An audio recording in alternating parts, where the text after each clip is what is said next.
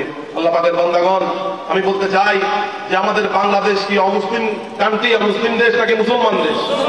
মুসলমান, অধিকাংশ মুসলমান, তাই না? সুতরাং এই বাংলার জমিনে যেই কোন সরকার আসুক, তাকে প্রত্যেক মুসলমানের নিরাপত্তার দায়িত্ব নিতে হবে। প্রত্যেক মসজিদের ইমাম মুয়াজ্জিনের নিরাপত্তার দায়িত্ব নিতে হবে। পীর মাশায়েখ হক্কানি ওলামা ইকরামদের নিরাপত্তার দায়িত্ব নিতে হবে। এরপরে মাজার দরবার, যে সমস্ত হক্কানি মাজার দরবার আছে সেগুলোর দায়িত্ব নিতে হবে। যদি কোনো দরবারে, কোনো মাজারে শরীয়ত বিরোধী, শরীয়তের পরিপন্থী কোনো কাজ চলে, তাহলে আপনারা সেগুলো বন্ধ করেন, আপনি মাজার কেন বাঁধবেন? মাজার যিনি শুয়ে আছেন তিনি তো আল্লাহর ওলি, তিনি কি আল্লাহর ওলি? তো এই সমস্ত বিষয়গুলো আমরা খেয়াল রাখতে হবে, কারণ আমরা শান্তিপ্রিয় মুসলমান, আমরা অশান্তি চাই না, বিশৃঙ্খলা চাই না, মারামারি কাটাকাটি পছন্দ করি না। তবে হ্যাঁ, যদি কোনো মুসলমানের দ্বারা, যে বিচারকারী দ্বারা মুসলমান আক্রান্ত হয়, মুসলমান নির্যাতিত হয়, তাহলে সেই মুসলমানদের পক্ষে আমরা যুদ্ধ করতে প্রস্তুত আছি ইনশাআল্লাহ। কারণ মরেতে যাবো একদিন, মরে আমরা কি সারা জীবন মরবো নাকি? মরণ আমাদের একদিনে এমনিতে আসবে। তবে অন্তরের মধ্যে শহীদ মৃত্যুর কামনা করবেন, কারণ শহীদ মৃত্যুর কামনা যে করবে না সে মুনাফিক হয়ে যাবে। স্বয়ং রাসূল পাক সাল্লাল্লাহু আলাইহি ওয়াসাল্লাম নিজেও শহীদ মরণ কামনা করেছেন। যে কোনো একটা উপায় যদি আল্লাহ আমাদেরকে শাহাদাতের পেয়ালা পান করায়, তাহলে কিয়ামতের ময়দানে বিজয় হিসেবে জান্নাত। তাই অন্তরের মধ্যে যার মধ্যে ওয়াজদ নাই, যার মধ্যে উত্তমতা নাই, যার ভিতরে অন্তরের মধ্যে যেই মানুষের যে অন্তরের মধ্যে চেতনা নাই, সে কোনোদিন দিন পালন করতে পারবে না। কারণ রাসূল পাক সাল্লাল্লাহু আলাইহি ওয়াসাল্লাম একদিকে দয়ালু ছিলেন, তিনি অনাথ, গরীব, অসহায় এতিমদের দায়িত্ব পালন করেছেন, তাদের প্রতি দয়া প্রদর্শন করেছেন। আবার একই হাত দিয়ে, একই জবান দিয়ে তিনি কাফের মুশরিকদের বিরুদ্ধে বদরের যুদ্ধ ঘোষণা দিয়েছেন, উহুদের যুদ্ধ করেছেন, খন্দকের যুদ্ধ করেছেন। তিনি আমাদেরকে শিক্ষা দিয়েছেন যে মুসলমান জাতি যদি বিজাতির দ্বারা আক্রান্ত হয়, তাহলে ওই অবস্থায় আমরাও ঈমান দেব না, আমরা রক্ত নেব, আমরা জান দেব, কিন্তু আমাদের ঈমান আমরা হেফাজত রাখতে হবে, ঠিক কিনা? এই অবস্থা আমরা খেয়াল রাখতে হবে। প্রত্যেকটা অবস্থায়, প্রত্যেকটা ব্যাপারে আজকে ইহুদি নাসারার চক্রান্ত আপনার জালের মতো তারা পেতে দিয়েছে। তারা বিভিন্নভাবে মিডিয়ার মাধ্যমে, বিভিন্ন যে অপসংস্কৃতির মাধ্যমে আজকের মুসলমানদের ঈমানকে নষ্ট করতে চায়। সুতরাং ওই ইহুদি নাসারাদের কোন কার্যক্রমের সাথে, কোন সংস্কৃতির সাথে আমাদের মুসলমানদের কোন সম্পর্ক থাকতে পারে না। আল্লাহ পাক আমাদের সকলকে বুঝার আমল করার তৌফিক নসিব করুন, আমিন। আল্লাহ পাক সকলকে নেককার সোয়ালহীন বান্দাবান্দি হিসেবে কবুল করুন, সবাই আমিন। আমাদের পরিবার পরিজনদেরকে সকলকে নামাজের তালিম দিবেন, জিকির আজকারের তালিম দিবেন, দুরূদ শরীফের তালিম দিবেন। প্রতিদিন সপ্তাহে, যে সাপ্তাহিক বৃহস্পতিবার দরবারে সাপ্তাহিক যে মাহফিল জলসা হয়, ইবাদত বন্দেগী হয়, আপনারা বৃহস্পতিবার একে অপরকে দাওয়াত দিয়ে চলে আসবেন। অনেক রাত কেটে যাবে কবরের নিচে, বৃহস্পতিবার রাত গুজার হয়ে যাবে, কিন্তু আপনি আর আসতে পারবেন না যদি আপনার মৃত্যু হয়ে যায়। কবরের মধ্যে চলে গেলে ওই সময় কি আর আমল করার সুযোগ আছে? আর আমল করার সুযোগ থাকলে ওটা কি আর আমল নামার মধ্যে উঠবে? এই জন্য আপনারা আসেন, বসেন, এরপরে আপনারা কিছু শিখেন, আমল করেন, দেখবেন যে আল্লাহ রাব্বুল আলামিন আপনার ঈমানের মধ্যে নূর দান করবে, আপনার অন্তরের মধ্যে আল্লাহ রাব্বুল আলামিন আল্লাহর ইশক ও মহব্বত পয়দা করে দেবে। নবী মুহাম্মদুর রাসূলুল্লাহর ইশক পয়দা, ইশক ও মহব্বত পয়দা হয়ে যাবে। তখন আপনার কাছে দুনিয়া থেকে আখিরাত ভালো লাগবে, তখন আপনার কাছে দুনিয়া থেকে আল্লাহ পাকের জান্নাত ভালো লাগবে, দুনিয়ার সব শান্তি থেকে আখিরাতের শান্তিকে আপনি প্রাধান্য দিবেন। এরপরে আল্লাহর মহব্বত, প্রেম হাসিলের জন্য আপনি যে কোনো কাজ করতে পারবেন, অর্থাৎ যে কোনো যে ত্যাগ স্বীকার করতে পারবেন। কিন্তু আল্লাহর প্রেম মহব্বত অন্তর মধ্যে পয়দা না হলে ওই ব্যক্তি কোনোদিন আল্লাহ বলা হতে পারবে না। আল্লাহ পাকের বান্দাগণ, আল্লাহ রাব্বুল আলামিন তার পবিত্র কালামে যদি ঘোষণা দিয়েছেন, ইন্না আকরামাকুম ইনদাল্লাহি আতকাকুম, নিশ্চয়ই আল্লাহর কাছে তোমাদের মধ্যে ওই সমস্ত ব্যক্তিরাই সম্মানিত, মর্যাদার অধিকারী, যাদের অন্তরের মধ্যে তাকওয়া আছে, খোদাভীতি আছে। তাহলে হযরত ইমাম আযম আবু হানিফা রাহমাতুল্লাহ আলাইহি তিনি আল্লাহর কাছে সম্মানিত কিনা বলেন? তার অন্তরের মধ্যে খোদাভীতি ছিল কিনা? কিরকম খোদাভীতি ছিল একটু শুনেন। যে একজন সুদখোর তার বাড়িতে হাদিয়া হিসেবে কিছু রুটি আর হালুয়া এনেছে। কি এনেছে? রুটি আর হালুয়া এনেছে। তিনি জানতেন যে ব্যক্তি সুদের লেনদেন করে। তার দাসীকে তিনি বললেন যে হাদিয়াটা তুমি সেবার অর্থ অন্য এক জায়গায় রেখে দাও। দাসীও বুঝতে জানলো যে ব্যক্তি সুদখোর। তিনি যে দাসী চিন্তা করলো ইমাম সাহেব কি আর এটা খাবে, সে কি করলো, দাসী ওই রুটিয়া হালুয়াকে নদীর মধ্যে ফেলে দিল। তখন হুজুর যখন যে কথাবার্তা শেষ করে দাসীকে জিজ্ঞাসা করলেন, ওই যে সুদ করে রুটিয়ার হালুয়া তুমি কি করেছো? তখন দাসী বলল, ও ব্যক্তি তো সুদ কর, আমিও জানি আপনিও জানেন, আপনিও খাবেন না, আমরা কেউ খাবো না সুদের যে সুদ করে হাদিয়া, এই জন্য আমি নদীতে ফেলে দিয়েছি। তখন তিনি একটু কি করলেন, চিন্তিত হয়ে গেলেন। তিনি হিসাব করে দেখলেন যে একটা মাছ, নদীর মাছ 12 বছর বাঁচে। ক বছর? 12 বছর বাঁচে। ইমাম আবু হানিফা রাহমাতুল্লাহের অন্তরের মধ্যে কিরকম তাকওয়া ছিল দেখেন, তিনি 12 বছর পর্যন্ত ওই নদীর মাছ খান নাই। 12 বছর পর্যন্ত নদীর মাছ তিনি খান নাই। তাহলে তার অন্তরের মধ্যে তাকওয়া, ফরজগারি, আল্লাহ ভীতি থাকার কারণেও তিনি এই কাজটা করেছেন। অতএব যার অন্তরের মধ্যে খোদা ভীতি থাকবে, আল্লাহ ভীতি থাকবে, সে আল্লাহর কাছে সম্মানিত, সে দুনিয়ার মানুষের কাছে সম্মানিত। অতএব ইমাম আবু হানিফা রাহমাতুল্লাহ তিনি একদিকে যেমন মুত্তাকিন ছিলেন, আরেকদিকে তিনি মুহাক্কিক ছিলেন। অতএব আমরা তার অনুসরণ করছি, কারণ তাদের অনুসরণ করার জন্য স্বয়ং আল্লাহ আদেশ দিয়েছেন। কে আদেশ দিয়েছেন? সূরা নিসা খুলে দেখেন, ইয়া আইয়ুহাল্লাযীনা আমানু আতিউল্লাহ ওয়া আতিউর রাসূল ওয়া উলিল আমরি মিনকুম। এই ইমানদারগণ, বিশ্বাসী বান্দিরা, তোমরা আল্লাহর ইতাআত করো, আল্লাহর গোলামি করো, আল্লাহর আনুগত্য করো, তার রাসূলের আনুগত্য করো, তার রাসূলের অনুসরণ করো, এবং উলিল আমরে, আল্লাহ এবং রাসূলের অনুসরণ অনুকরণ করতে করতে যারা শরীয়তের ইমাম হয়েছেন, খোলাফায়ে রাশিদিন হয়েছেন, তরিকতের ইমাম হয়েছেন, তরিকতের শায়েখ হয়েছেন, তোমরা তাদের অনুসরণ করো। অতএব যে শরীয়তের শায়েখ ইমাম আবু হানিফা রাহমাতুল্লাহ শরীয়তের শায়েখ কিনা বলেন? সুতরাং তার অনুসরণ করা মানে কোরআন হাদিসের অনুসরণ করা। কোরআন হাদিসের অনুসরণ করা মানে আল্লাহ এবং রাসূলের অনুসরণ করা। আল্লাহ পাক আমাদের সকলকে বুঝে আমল করার তৌফিক নসিব করুন। আমিন। নবী বলি সাল্লাল্লাহু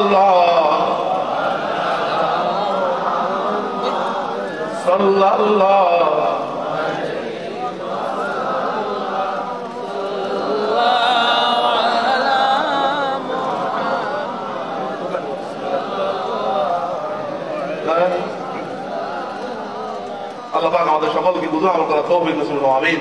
আমরা যেন হক্কানি পীর মাশায়েখের, হক্কানি আউলিয়া কেরামদের সাথে থাকতে পারি, আমিন। এবং আমরা যেন সবাই ঐক্যবদ্ধ হয়ে আমরা যেন এই জমিনে, বিশেষ করে বাংলা লোকে আউলিয়া কেরামদের দামান, আউলিয়া কেরামদের পতাকা যেন আমরা বাংলার জমিনে ধরে রাখতে পারি, আমিন। কারণ আমরা এই বাংলাদেশের মধ্যে ইসলাম পেয়েছি আউলিয়া কেরামদের মাধ্যমে, আমরা ইসলামকে অন্য কারোর মাধ্যমে পেয়েছি। সুতরাং তাদের অনুসরণ অনুকরণ করা আমাদের অবশ্যই জরুরি, এবং তাদেরকে মহব্বত করাও জরুরি। আল্লাহ পাক আমাদের সকলকে কবুল করুন, আমিন। اللهم آمين. اللهم صل على سيدنا محمد وسيلة إليك وآله وسلم. اللهم صل على سيدنا محمد معدن الجود والكرام وسلم. اللهم صل على سيدنا محمد النبي الأمي وآله وسلم. اللهم صل على سيدنا محمد وآله الفارغ والروح. الحمد لله رب العالمين الرحمن الرحيم مالك يوم الدين. إياك نعبد وإياك نستعين. اهدنا الصراط المستقيم صراط الذين أنعمت عليهم غير المغضوب عليهم ولا الضالين. رب العالمين আমাদের রহমতের আল্লাহ, দয়ার আল্লাহ, মায়ার আল্লাহ, যে রহমতুল আলামিন হুজুর নূর সাল্লাল্লাহু আলাইহি সাল্লামের ওসিলায় আপনি হযরত বাবা আদম আলাইহিস সালাম এবং মা হাওয়া আলাইহিস সালামের দোয়া ও মুনাজাতকে কবুল করেছেন। সেই রহমতুল আলামিন হুজুর নূর সাল্লাল্লাহু আলাইহি সাল্লামের ওসিলায় আজকে আমাদের হাতগুলোকে কবুল মঞ্জুর করুন আল্লাহ রাব্বুল আলামিন। চেয়ে দেখুন আপনার বান্দারা আপনার কাছে হাত উত্তোলন করেছে, দুনিয়ার কারো কাছে হাত উত্তোলন করেনি আল্লাহ। দয়া করে আপনি আপনার বান্দাদের সকল হাতগুলোকে কবুল মঞ্জুর করুন।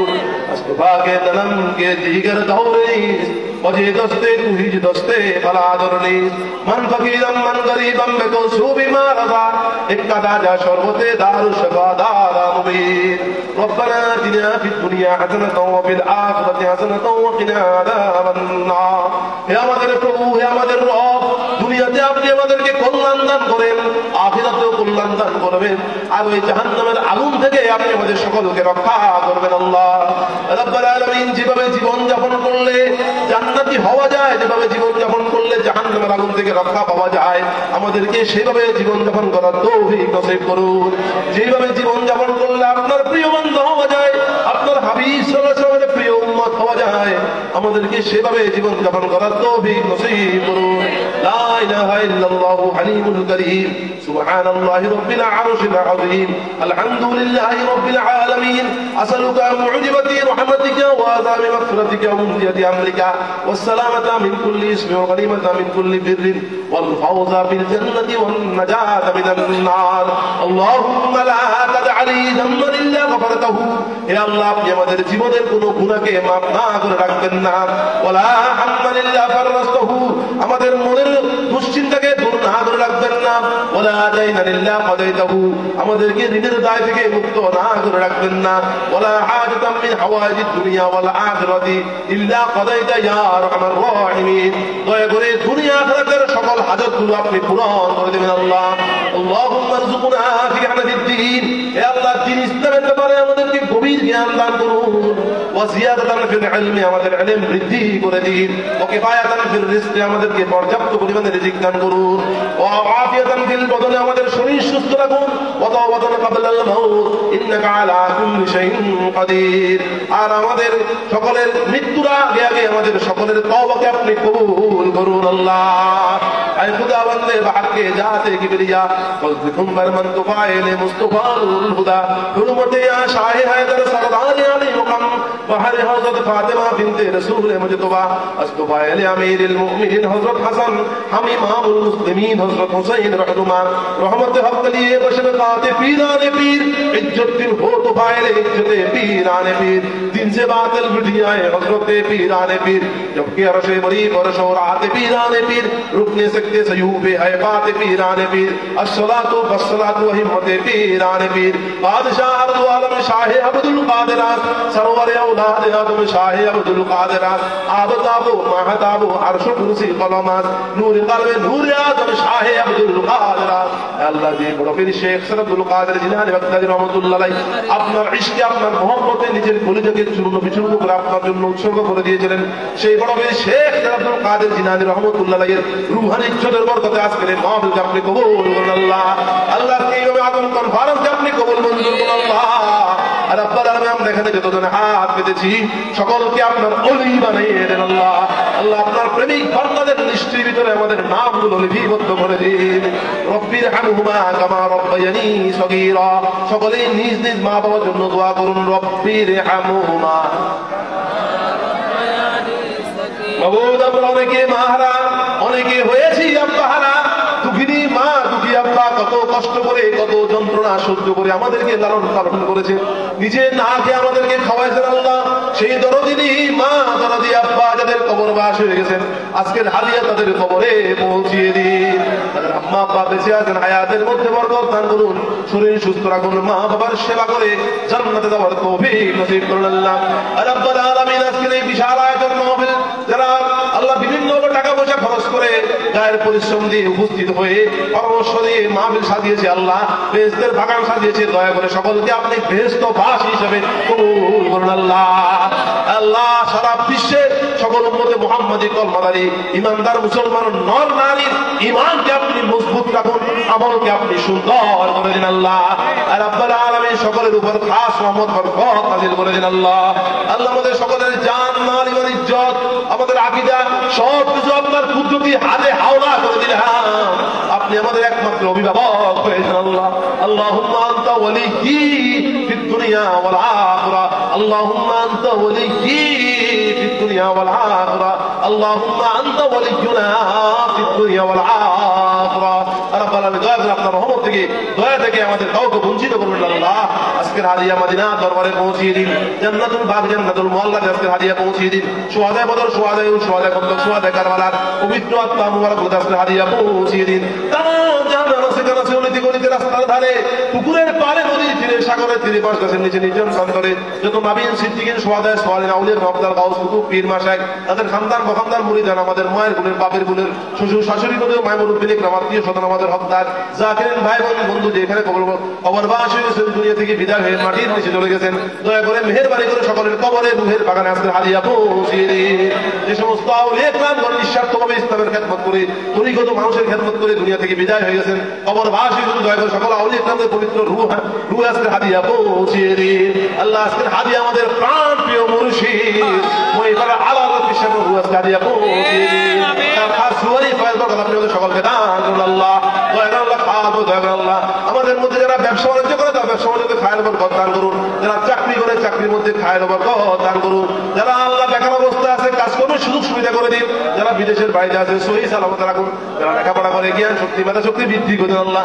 খাস করে আল্লাহ অনেক পরীক্ষার্থী দাখিল পরীক্ষার্থী আল্লাহ এসএসসি পরীক্ষার্থীরা দোয়া চেয়েছেন আল্লাহ সকল পরীক্ষার্থীকে আপনি কামিয়াবি দান করুন, তাদের মেধা শক্তি কম মেধা শক্তি বৃদ্ধি করে দেন আল্লাহ। আমাদের সকলের রুহান শক্তি ঈমান শক্তি ইরফান শক্তি ইহসান শক্তি জিসমান শক্তি আপনি বৃদ্ধি করে দেন আল্লাহ।